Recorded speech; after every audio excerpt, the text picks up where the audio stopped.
Have you heard about Jalapenogate? Oh, thousands of gardeners in several states are dealing with mislabeled jalapeno, or for that matter, some bell pepper plants. And instead of producing what the buyers expected, these plants are growing something different. In some cases, it's a yellow fruit that may be hot, or it may be hotter. What's a gardener to do? First I heard about Jalapenogate came from Debbie Arrington, writer, editor, proprietor of Sacramento Digs Gardening, a daily garden newsletter that you can subscribe to as well. Debbie, Jalapenogate, this caught a lot of nurseries by surprise in, I think, 12 to 14 states that I heard about, and including local nurseries here in California. Yes, it did. And the thing about seed, and as you had mentioned to me in particular, pepper seed doesn't necessarily look like the kind of pepper it's going to grow. All pepper seed looks alike. So it's really easy to mix up by chance. You're only as good as the seed source. So apparently this seed got mixed up at the source that fed a lot of different seed companies and a lot of commercial and wholesale nurseries, throughout the Midwest, down into the South, and then across here into the West. Yeah, I first heard about it happening in the Midwest, in Nebraska and Oklahoma, and it has spread. If you read the Garden Professors on Facebook or read their newsletter on their blog, gardenprofessors.com, one of the garden professors wrote about it, John Porter. John Porter is the statewide horticulture, landscape, and environmental systems program leader and urban agriculture extension educator for Nebraska Extension.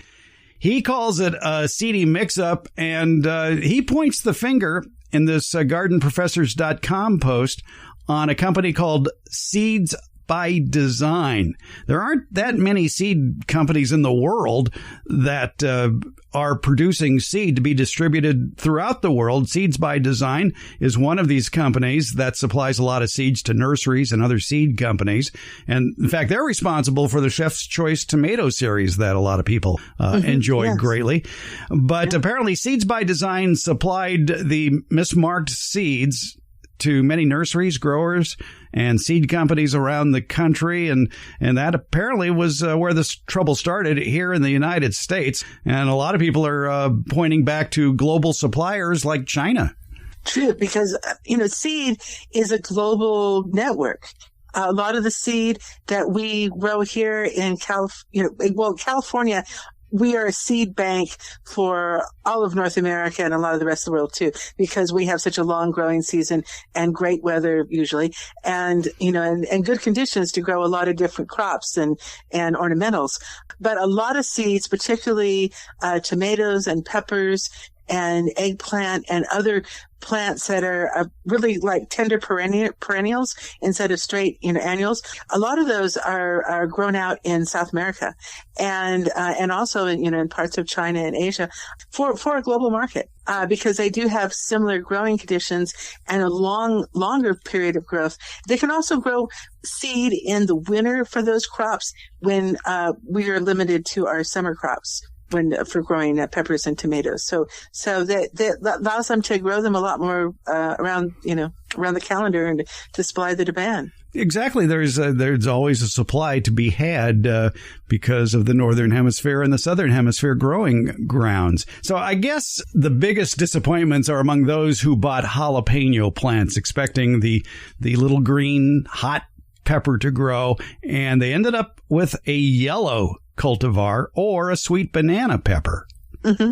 And, that for the home gardener, it's not that big a deal. It's like, oh yeah, I love jalapenos or whatever. But for commercial growers who are, they're committed to delivering how many tons of jalapenos to the canner and, that sort of thing. Or if you're growing for, a Latin American audience, or a lot of this happened in Texas, as well as California here, where there is a huge demand for jalapenos.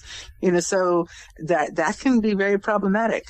So if you hear the person in front of you at Chipotle say, hey, there's no kick to this salsa, now you know why. we could be heading towards a jalapeno shortage this fall. That's true. Well, but what's interesting, too, and the people I feel sorry for are those who bought sweet bell pepper plants, especially the chocolate beauty or the purple beauty. Now, those who bought chocolate beauty instead are getting a sweet pepper called red cherry, which is a sweet pepper I've grown. It's smaller, it's not hot, and it's cute.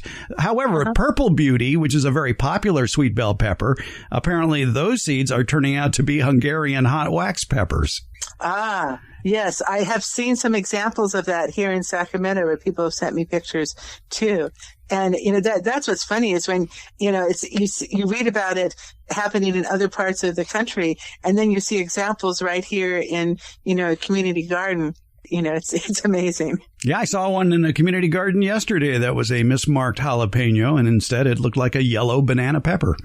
So what is a gardener to do? Well, just either enjoy them or perhaps give them to a friend or donate it to your local food bank. But just be sure to put a label on it that marks it as you have tasted either sweet or hot. Mm-hmm. But and you can't blame your local nursery. I know local nurseries are taking a lot of heat from this, but so to speak, but they're not to blame because all pepper seeds do look alike, and you're not going to find out until it actually starts producing peppers. Yes, that's true. The local nurseries such as Green Acres, who were among those that got caught up in all this, they are providing replacement plants for people that request them, or I think they'll also give you a plant credit towards another plant.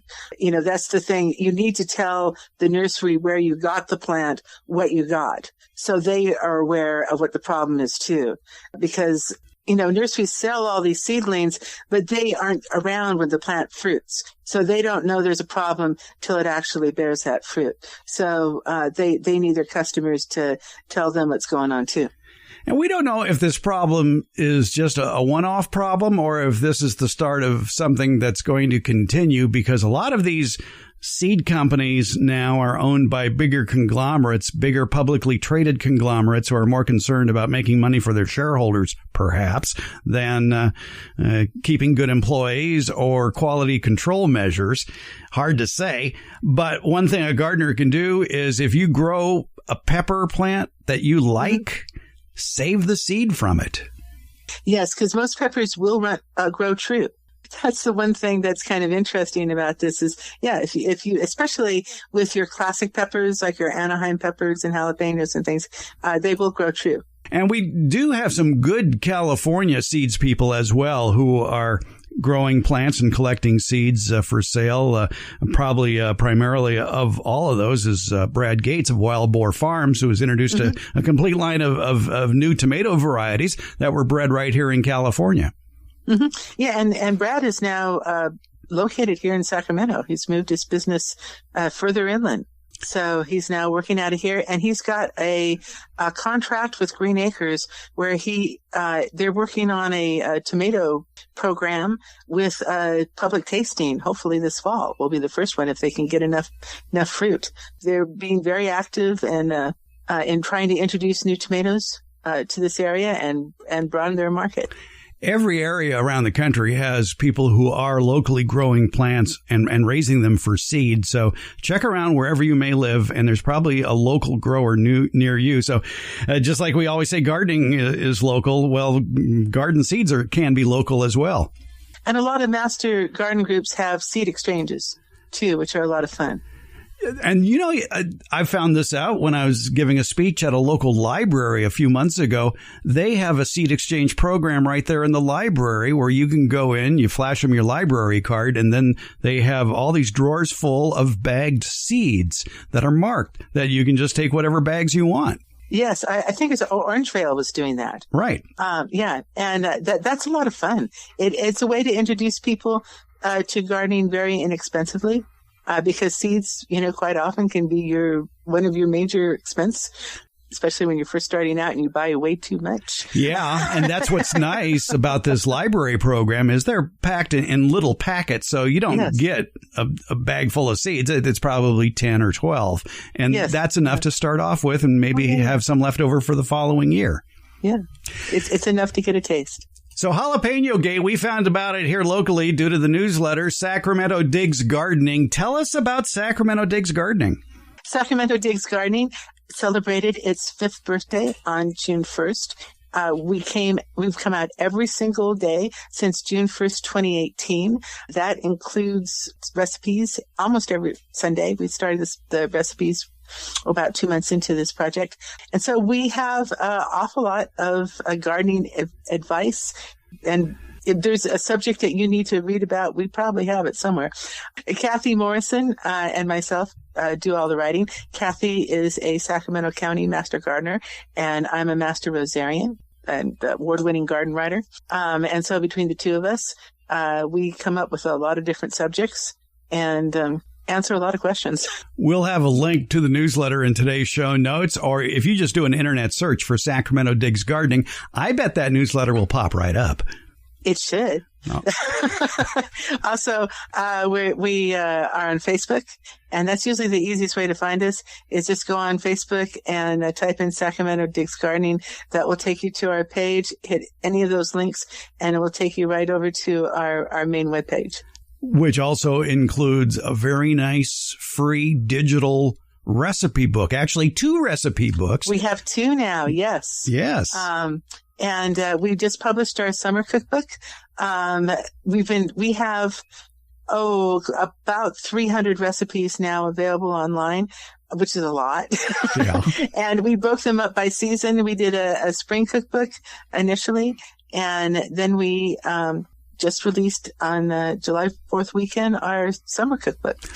And it includes more than 60 summer recipes using summer produce from your garden or the farmer's market. And it has more than 15 tomato recipes in it, as well as recipes for peaches and plums, nectarines, pluots, all your summer berries. You name it, we've got recipes for it. Debbie Arrington, a person with many skills. She, of course, her and Kathy Morrison putting out on a daily basis the Sacramento Digs Gardening newsletter. She's a past president of the Sacramento Rose Society, and she is also the district newsletter writer, covering how many states?